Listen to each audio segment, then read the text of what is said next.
Hi எல்லோருக்கும் வணக்கம். Welcome to Vijith views. அந்த வீடியோவில் நம்ம பிக் பாஸ் 8 தமிழ் பற்றின ஒரு முழு தொகுப்பு தான் டிஸ்கஸ் பண்ண போகிறோம். ஸோ வீடியோக்குள்ளே போகிறதுக்கு முன்னாடி நம்ம சேனலுக்கு நீங்கள் வந்து புதுசாக இருந்தீங்க அப்படின்னா கண்டிப்பாக சப்ஸ்கிரைப் பண்ணுங்கள். வீடியோ மறக்காமல் ஒரு லைக் பண்ணிக்கோங்க. இப்போ நம்ம வீடியோக்குள்ளே போகலாம். ஸோ இன்றைக்கி நம்ம பார்க்க போகிற முதல் டாப்பிக்கே வந்து பார்த்திங்கன்னா வேறு லெவலில் அர்ச்சனா ஒரு இன்டர்வியூ கொடுத்துருக்காங்க, டைட்டில் வின்னரு. ஸோ அது என்ன அப்படிங்கிறதை பற்றி பார்க்க போகிறோம். அடுத்து பழைய போட்டியாளர்கள் இறங்கினாங்களே, இன்றைக்கி என்ன நடந்துச்சு, என்ன பயங்கர சம்பவமாக அப்படின்னு சொல்லி கேட்டிங்கன்னா ஒன்றும் பெருசாக வந்து இல்லை அப்படிங்கிற மாதிரி தான். ஸோ அதை பற்றி நம்ம வந்து பேச போகிறோம். அடுத்து ரக்ஷிதா அவர்கள் கமல் சாரை பற்றி சில விஷயங்கள் பேசியிருக்காங்க. பிக் பாஸ் நியூ ஹோஸ்ட்டை பற்றியும் வந்து பேசியிருக்காங்க, அதையும் பார்க்க போகிறோம்.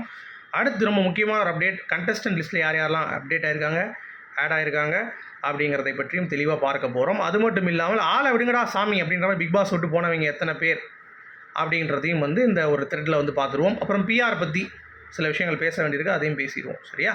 So first topic Bigg Boss season 8 Tamil. So நான் ஏற்கனவே சொன்ன மாதிரியே நியூ கண்டஸ்டன்ட் லிஸ்ட்டில் வந்து பார்த்தீங்கன்னா வரிசையாக நிறைய பேருக்கு இப்போ வந்து அடிபட ஆரம்பிக்குது.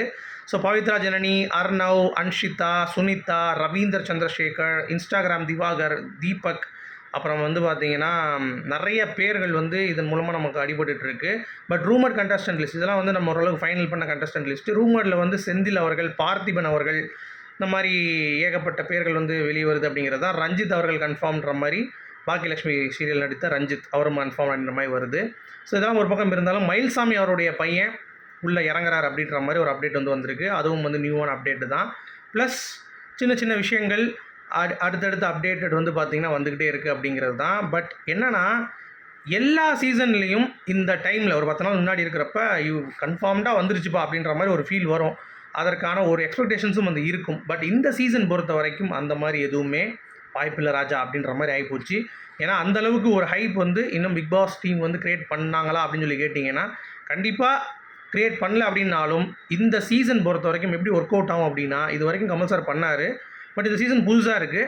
ஸோ பிக் பாஸ் 1-2 சீசன் பார்த்தவங்க கூட இந்த சீசன் பார்க்குறதுக்கான வாய்ப்புகள் வந்து இருக்குது. நான் ஏன் சொல்கிறேன் அப்படின்னா, 2 சீசன் பார்த்துட்டு அழுத்து போனவங்க போவாங்கப்பா இவர் வந்து எப்பயும் இப்படி தான் பேசுவார்ன்ற மாதிரி அந்த ஒரு பேட்டர்னில் இருந்தவங்களும் வந்து இந்த சீசனை பார்த்துட்டு சரி எப்படி தான் பண்ணுறாங்க விஜய் சேதுபதி, எப்படி இருக்குது ஆட்டம் அப்படின்றதை முதல் 2 சீசன் ரசித்தவர்களும் இதை பார்ப்பதற்கான அதிகமான வாய்ப்புகள் இருக்குது. அப்படின்றதுனால இந்த சீசன் எக்ஸ்பெக்டேஷன்ஸ் லெவல் பொறுத்த வரைக்கும் முதல் நாளில் இருந்தே கண்டிப்பாக வந்து பார்த்திங்கன்னா ஃப்ரூட்ஃபுல்லாக இருக்கும் அப்படிங்கிறது எனக்கு தோணுது. சரியா? அது எப்படி நீங்கள் பார்க்குறீங்கன்னு தெரில, பட் எனக்கு ஒரு ஃபீல் வந்து கண்டிப்பாக ஆகுது. அடுத்து யாரெல்லாம் இன்றைக்கி எக்ஸ் கண்டஸ்டன்ஸில் இறங்கினாங்க அப்படின்னு சொல்லிட்டு ஒரு லிஸ்ட்டு. தாமரை செல்வி அவர்கள், அப்புறம் வந்து விஷ்ணு, கூல் சுரேஷ் அவர்கள், அனிதா சம்பத் அவர்கள், அப்புறம் சுரேஷ் சக்கரவர்த்தி, அப்புறம் ஜூலி, அப்புறம் வந்து சனம் ஷெட்டி அவர்கள். ஸோ இந்த மாதிரி இவ்வளோ பேர் இறங்கியிருக்காங்க. ஸோ அந்த சைடில் வந்து பார்த்திங்கன்னா ஆடியன்ஸு சரியா அவங்க வந்து உட்காந்துருக்காங்க. ஸோ 2 பேருக்கும் வந்து இடைப்பட்ட ஒரு போட்டி. அது வந்து ஒரு பிக் பாஸ் டிஆர்பியை கொண்டு வர அளவுக்கு ஒன்று பண்ணியிருக்காங்களான்னு கேட்டிங்கன்னா நான் விசாரித்த வரைக்கும் அந்தளவுக்கு வந்து ஷோ வந்து பயங்கரமாலாம் இல்லை அப்படிங்கிற மாதிரி தான் தோணுது. பட் என்னென்னலாம் பேசியிருக்காங்க அதை வந்து எடிட் பண்ணாமல் வந்து போடுவாங்களா அப்படிங்கிறதும் நமக்கு வந்து தெரியல. அதனால் வெயிட் பண்ணி பார்ப்போம் எப்படி வந்து வரப்போகுது அந்த ஷோ அப்படிங்கிறது. சரியா? அது ஒன்று. அடுத்து இந்த பிக் பாஸில் உள்ளே வந்துட்டு ஆளை விடுங்கடா சாமி அப்படின்னு சொல்லிட்டு ஓடுறவங்க அப்படின்ற ஒரு லிஸ்ட் வந்து நிறைய பேர் வந்து கேட்டிருந்தீங்க, யார் யாரெல்லாம் வெளிநடப்பு செஞ்சுருக்காங்க அப்படின்னு சொல்லிட்டு. ஸோ அதை பற்றி ஒரு த்ரெட்டு தான் நம்ம அதை பார்த்துருவோம். ஏன்னா இந்த சீசனில் யார் யாரெல்லாம் அடி போகிறாங்க அப்படிங்கிறது தெரில. ஸோ முதல் சீசன் பொறுத்த வரைக்கும் பரணி அண்ட் ஓவியா வந்து ஸ்விம்மிங் பூலில் சூசைட் அட்டம் பண்ணுறேன்ற மாதிரி அப்படியே அவங்க தூக்கிட்டு போயிட்டாங்க. அதுலேருந்து நான் ரிவ்யூ பண்ண ஆரம்பித்தேன் ஆக்சுவலாக சீசன் 1.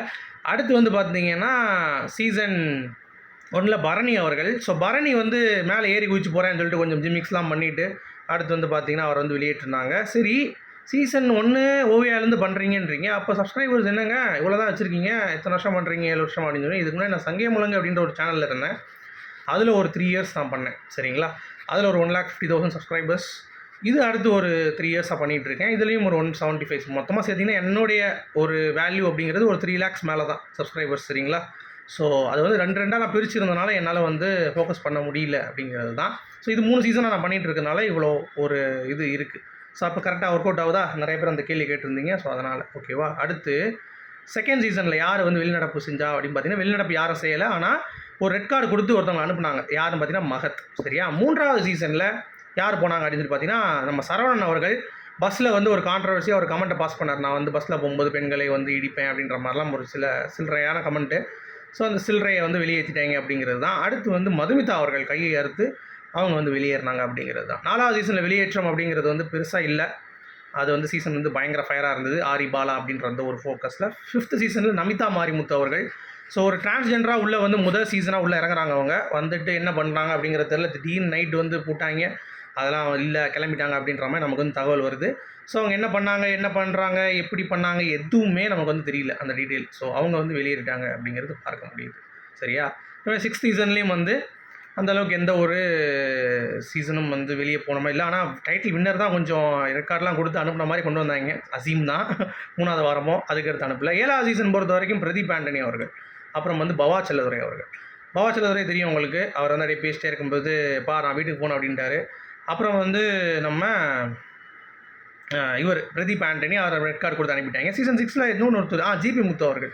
ஸோ ஜிபி முத்து பொறுத்த வரைக்கும் ஒரு வாரம் 2 வாரத்துலேயே வந்து எனக்கு வந்து என் பிள்ளைகளை பார்க்கணும் அப்படின்ற மாதிரி அவரும் வந்து போட்டு ஓடி வந்துட்டார். ஸோ ஆளை விடுங்கடா சாமி அப்படின்ற அந்த டாப்பிக்கில் இத்தனை பேர் அப்படிங்கிறது பார்க்க முடியுது. அடுத்து வேறு என்ன இருக்குது அப்படின்னு சொல்லி பார்த்தீங்கன்னா 2 பேர் இன்டர்வியூ வந்து கொடுத்துருக்காங்க. ஸோ ஒன்று வந்து பார்த்தீங்கன்னா அர்ச்சனா அவர்கள். ஸோ அர்ச்சனா இன்டர்வியூ கொடுக்கும் பொழுது யாருமே பயப்படாதீங்க, பிக் பாஸ் வீட்டுக்குள்ள வரும்போது தைரியமாக வாங்க அப்படின்ற மாதிரி சொல்லிவிட்டு, விஜய் சேதுபதி அவர்கள் மக்கள் செல்வனாக இந்த சீசனை ஒழுங்காக நடத்துவார் அப்படின்ற ஒரு நம்பிக்கை எனக்கு இருக்குது. அவர் எப்படி ஹோஸ்ட் பண்ணுறார் அப்படின்ற ஒரு நாலேஜ், அந்த இது எப்படி இருக்குன்னு பார்க்கணும். ஏன்னா மக்களுடைய கருத்துக்களை பிரதிபலிப்பார் அப்படிங்கிறத நம்புகிறேன். பட் கமலஹாசன் அவருக்கு வர முடியுமா அப்படிங்கிறது தெரியல. ஏன்னா அவர் வந்து அறிவாற்றல் நிறைந்தவர், நல்லா பேசக்கூடிய தன்மை உடையவர், ப்ளஸ் வந்து அவருடைய மிகப்பெரிய ரசிகை நான் அப்படின்ற மாதிரிலாம் வந்து அர்ச்சனா சைடு வந்து பேசிட்டு, விஜய் சித்து அப்படின்னு சொல்லிட்டு ஹர்ஷத் கான் 2 பேர் வந்தாங்கன்னா பிக் பாஸ் சீசன் 8 வந்து கொஞ்சம் நல்லா ஜாலியாக போகும் அப்படின்ற மாதிரி அர்ச்சனா வந்து கருத்து தெரிவிச்சிருக்காங்க. அதுக்கடுத்து ஒன்று சொல்லியிருக்காங்க, அதுதான் ஏற்றுக்கொள்ள முடியல. இந்த பிக் பாஸ் வீட்டில் சகோதர சகோதரி, அப்பா மகள் அப்படின்ற அந்த பாசம் இருந்திருந்தால் இன்னும் நல்லா இருந்திருக்கும். ஏன்னா என் சீசனில் அந்த மாதிரி எதுவுமே இல்லை, எல்லாம் கேம் சொல்லிட்டு இருந்தாங்க அப்படின்ற மாதிரி. எனக்கு தெரிஞ்சு இந்த பிக் பாஸ் வீட்டில் அண்ணன் தங்கச்சி, அக்கா தங்கச்சி, ஒன்று விட்ட சித்தப்பேன், ஒன்று விட்ட பெரியப்பேன் அப்படின்ற மாதிரிலாம் ஒன்று இருக்கா அப்படின்றது எனக்கு கேள்விக்குறி. அது எதுக்கு இந்த ஷோவில் இருக்கணுன்ற ஆசைப்பட்றாங்கன்னு தெரில. அப்போ ஜாலியாக வந்துட்டு நல்லா சாப்பிட்டுட்டு சித்தப்பா சித்தி அப்படின்ற மாதிரி சொல்லிவிட்டு இந்த வீட்டை விட்டு கிளம்பணுமா அர்ச்சனா அப்படின்ற மாதிரி நமக்கு கேட்க தோணுது. அது ஏன் அப்படி சொன்னாங்க தெரியல. ஏன்னா சீசனில் அமையலை, இப்போ வர சீசனில் நல்லா இருக்கணும் அப்படின்ற மாதிரிலாம் வந்து பேசிகிட்டு இருந்தாங்க. அதை பார்க்கும்பொழுது நமக்கும் வந்து நடந்த மாதிரி தான் அப்படின்ற மாதிரி தான் இருந்துச்சு. அடுத்து வந்து யாரும் பயப்படாதீங்க, தைரியமாக ஃபேஸ் பண்ணலாம் அப்படின்ற மாதிரிலாம் வந்து பேசியிருந்தாங்க. ஸோ அதெல்லாம் கொஞ்சம் ஓகே. அடுத்து ரக்ஷிதா அவர்கள், அவங்க அதுக்கு மேலே ஒரு படி போய் விஜய் சேதுபதி அவர்கள் கமல் சார் மாதிரிலாம் கண்டிப்பாக பண்ண முடியாது. பட் அவர் என்ன பண்ணுறாருங்கிறத நான் பார்க்க ரெடியாக இருக்கேன். ஏன்னா கமலஹாசன் அவர்கள் மிகப்பெரிய ரசிகை நான் அப்படின்ற மாதிரி அவங்களும் பேசிட்டு, பன்முக திறமை கொண்டவர், ஒரு டாபிக் வந்து பேசினா அதுலேருந்து எல்லா டாப்பிக்கும் பேசிடுவார். ப்ளஸ் பார்வையாளர்களே நமக்கு அப்படியே கட்டி போட்டுருவார் கண்களால் அப்படின்ற மாதிரிலாம் பயங்கரமாக பில்டப் கொடுத்து அவங்களும் வந்து பேசியிருக்காங்க. சரி எல்லாம் ஓகே, நீங்கள் பிக் பாஸ் கண்டஸ்டண்ட்டாக வந்து என்ன செஞ்சிரு அப்படின்ற மாதிரி நம்ம கேட்கணும் ரக்ஷிதாவை பொறுத்த வரைக்கும் அப்படிங்கிறது தான். ஸோ அதனால் அதை நம்ம சொல்லணும். அடுத்து இந்த பிக் பாஸ் செட்டில் விபத்து ஏற்பட்டதில்லை, அதில் அவர் வந்து இப்போ நல்லா இருக்கார், ஆரோக்கியமாக இருக்கார் அப்படின்ற மாதிரி ஒரு செய்தி வந்திருக்கு.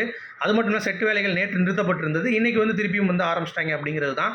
So grand launch 6th October 6 மணிக்கு கன்ஃபார்மாக நடக்கும்டா அப்படின்ற மாதிரி நமக்கும் வந்து பார்த்திங்கன்னா தகவல் வந்து கன்ஃபார்மாக தெரிஞ்சிருச்சு. ஸோ இனிமேல் டிலே பண்ணுறதுக்கு எவனும் இல்லைடா அப்படின்ற மாதிரி சொல்லிக்கலாம். ஸோ உங்களுடைய கருத்துக்கள் சொல்லுங்கள். மீண்டும் நான் இன்னும் சூப்பராக சந்திப்போம். அது வரைக்கும் குட் பை.